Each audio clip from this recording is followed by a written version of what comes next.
함께 볼 하나님 말씀은 마태복음 4장 1절부터 11절까지의 말씀입니다.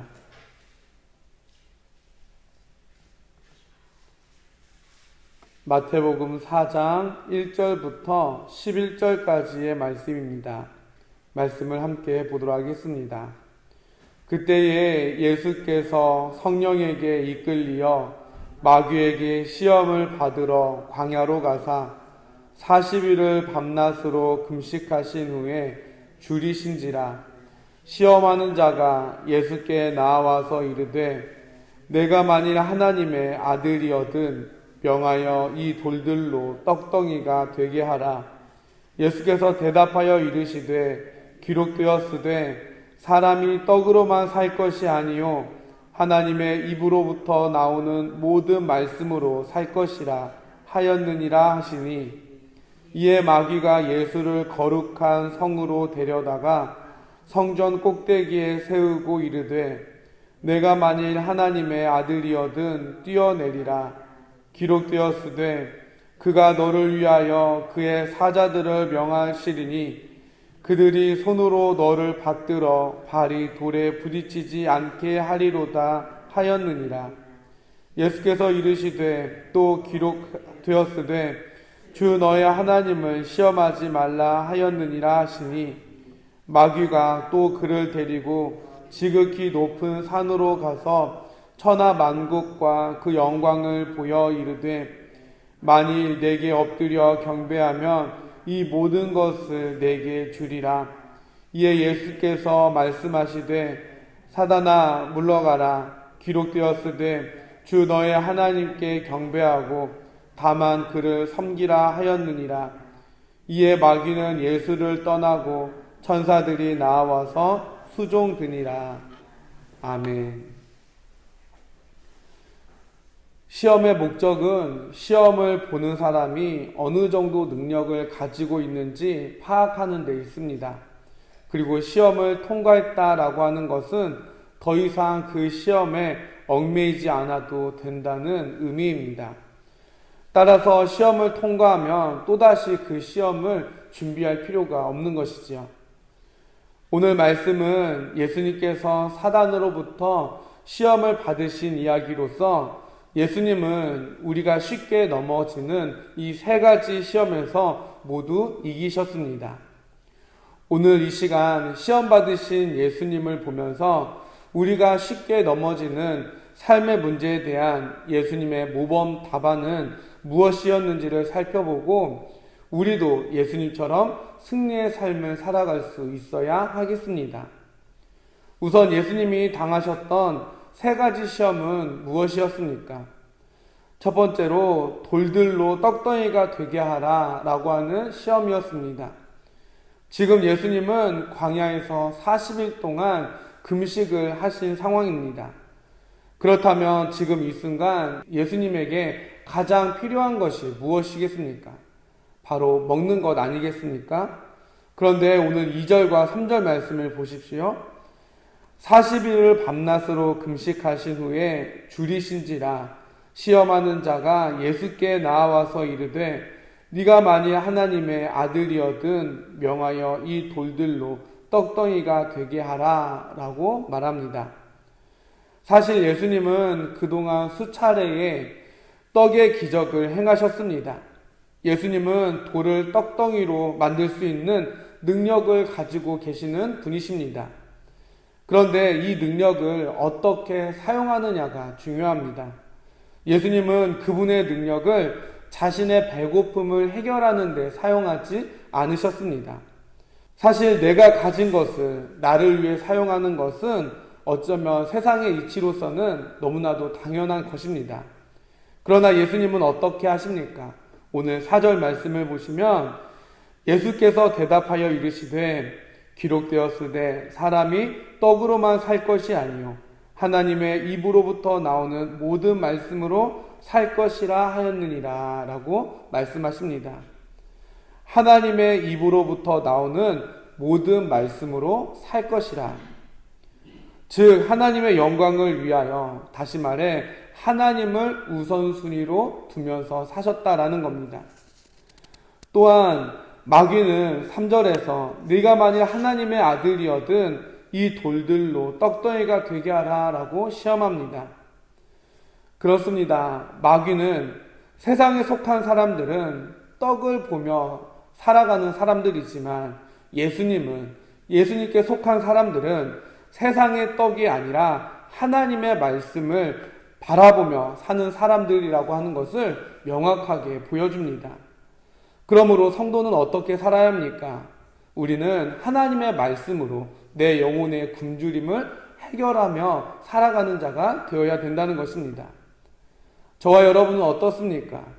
우리도 날마다 이 시험 앞에 직면합니다. 과연 나는 나의 삶을 철저하게 하나님의 말씀에 따라 하나님의 뜻을 구하며 살아가고 있는가? 아니면 나의 욕심과 정욕을 채우는 것이 우선순위인 삶을 살고 있는가? 바라기는 나의 정욕을 채우고 나의 욕심을 따라서 살아가는 것이 아니라 하나님의 말씀, 하나님의 뜻대로 사는 것을 내 삶의 가장 우선순위로 두고 사는 성도 여러분, 또한 이뿐만 아니라 하나님의 말씀으로 내 영혼을 살찌우며 살아가는 모든 성도 여러분들이 될 수 있기를 간절히 축원해 드립니다. 예수님께서 받으신 두 번째 시험은 성전 꼭대기에서 뛰어내리라고 하는 시험이었습니다. 성전 높이에서 뛰어내려 어떤 상황에서도 하나님께 보호받는 아들임을 증명해 내라는 것입니다. 마귀는 하나님의 보호가 약속된 시편 말씀까지 인용합니다. 이에 예수님은 하나님을 시험하지 말라라고 대답합니다.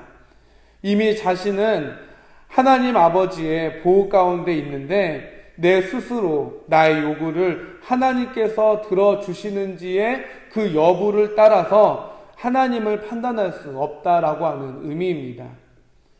우리도 가끔 하나님에 대하여 의심할 때가 많이 있습니다.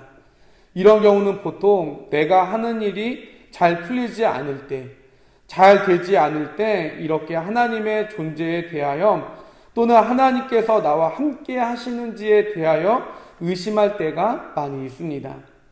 그러나 그것은 내가 스스로 느끼는 감정일 뿐 하나님은 한 번도 나를 떠나신 적이 없으시다라는 것입니다.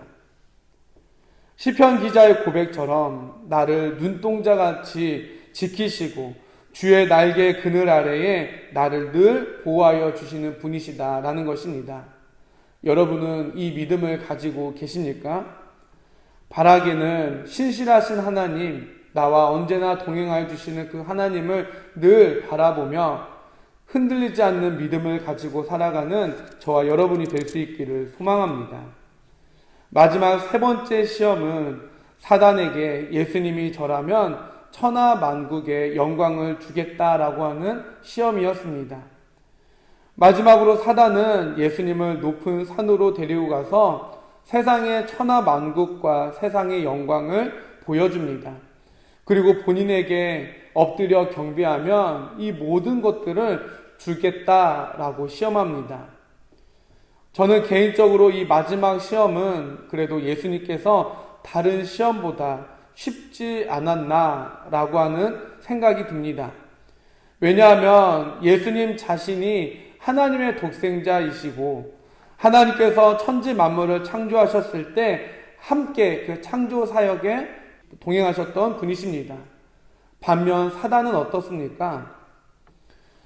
그러니까 아무것도 모르는 사단이 자신에게 절하면 이 천하 만국을 주겠다라고 예수님을 시험하셨을 때 예수님께서 보시기에 얼마나 가소롭게 또는 가짜게 보였겠습니까? 말도 안 되는 거짓말임을 아셨기에 예수님은 단번에 거절하시면서 이렇게 말씀하십니다.